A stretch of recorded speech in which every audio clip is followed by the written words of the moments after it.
Natural ədədin rəqəmləri içərisindən ən böyüyünü çap edən. Ədədin rəqəmlərini deməli tapmalıyıq, ən böyüyündə müqayisə aparmalıyıq. Düzdür? Yazaq, Bəli. yazırıq. Declare dedik, input dedik, n ədədini daxillədik. Ədədin rəqəmlərini tapacağıq. Belə eləyək də uşaqlar. Başlanğıc qiymət olaraq bu ədədin ona bölünəndən alınan rəqəmini tapaq. Q bərabər n faiz 10. Düzdür?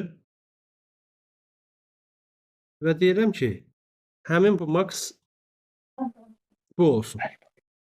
Məsələn, mən 553 daxil eləmişəm.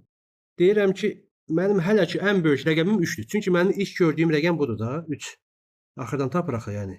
Tərsdən tapır. Sonra artıq şərti verə bilərik ki, n sıfırdan böyük olduğu müddətdə başlayaq bunun qalığını tapmağa. Q bərabərdir n faiz 10.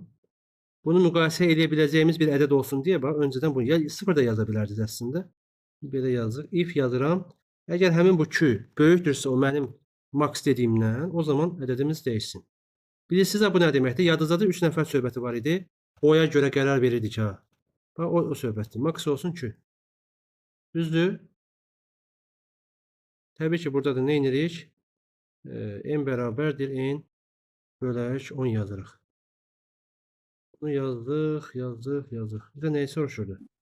Maksimumu çapa verək. Output max'ı veririk. Max. Deməli, başlanğıc qiymət olaraq burada n-i yazıram, max'ı yazıram, Q-ni yazıram. Yoxlaya bilərik. 8 ən böyük rəqəmdir. Ya da belə yazaq, 8-i ortalarda yazaq, yazmadıq. 5, 2, 8, 9. 9 ən böyük rəqəmdir. Bu şəkildə çıxartmayalım. Bu rahat olmalıdır. Çünki biz bunun üzərində işləmişik, amma yenə yazdım. Neçənci sual idi bilmirəm. 14.